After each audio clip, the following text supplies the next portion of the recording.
मानेसर की घटना का जिन्न एक बार फिर से निकल आया है। बीजेपी प्रदेश अध्यक्ष मदन राठौड़ ने गुटबाजी और पुरानी अदावत को लेकर गहलोत पर तंज कसा है। साथ ही साथ कहा कि अब अशोक गहलोत कभी मुख्यमंत्री नहीं बन सकते। ये रिपोर्ट देखिए।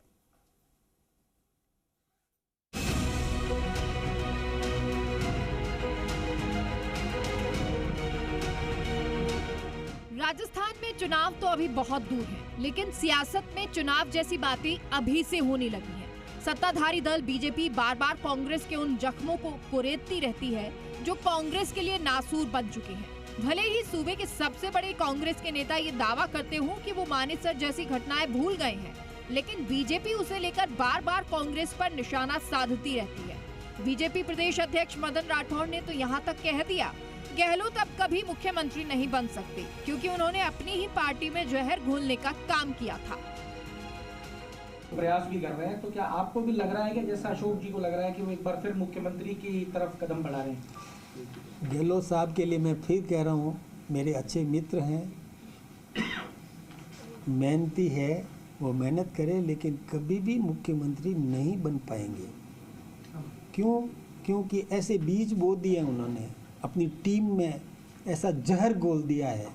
वो जब जब भी उनको याद आएगा ना, तो वो जहर काम करेगा ही करेगा। आज हमारा शासन आप देखो, 6 से 8 महीने बाद मैं खुद ही मुख्यमंत्री बन गया। ये बात मैंने भगत जी को हाउस में सुनाई थी, इसलिए अमित शाह जी को मैं यही कहना चाहता हूँ, भगवान आपको लंबी उम्र दे।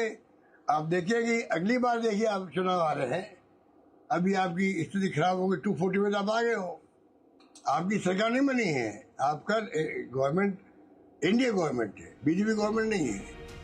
खैर, सियासत में दावे और वादे दोनों ही खूब होते हैं, लेकिन फिलहाल बीजेपी कांग्रेस में अंदरूनी कलह का दावा कर रही है, साथ ही पुराने घटनाक्रमों को याद कर सियासी तीर चला रही है। मदन राठौड़ ने कहा कि सचिन पायलट को नाकारा निकम्मा बोलने का दर्द हमेशा रहेगा। ये तो याद जब जब आएगा तो भुलाना है तो सचिन जी से भुलवाओ, उनको कहो कि भूल जा भाई, मेरे से गलती हुई, ये तो कहे मैं भूल चुका हूँ।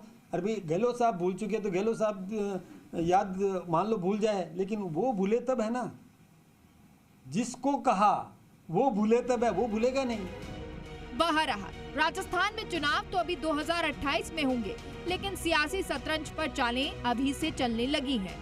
कांग्रेस और बीजेपी दोनों दल एक दूसरे पर हमलावर हैं। पूर्व सीएम अशोक गहलोत भी लगातार सोशल मीडिया पर और जनसभाओं के जरिए प्रदेश सरकार पर निशाना साध रहे हैं और प्रदेश के दौरे कर अपनी सियासी जमीन को मजबूत करने की कोशिशों में जुटे हैं। सोशल मीडिया पर भी पूर्व सीएम अशोक गहलोत की इन दिनों सबसे प्रभावशाली उपस्थिति है। रोजाना उनकी पोस्ट, चाहे वो सरकार की नीतियों पर हमला हो या जनता से मुलाकात के वीडियो, चर्चा का विषय बन रही है। लिहाजा बीजेपी भी उन्हीं को निशाना बना रही है। साथ ही गहलोत और पायलट की पुरानी अदावत पर सियासी तीर चला रही है। ब्यूरो रिपोर्ट, जी मीडिया।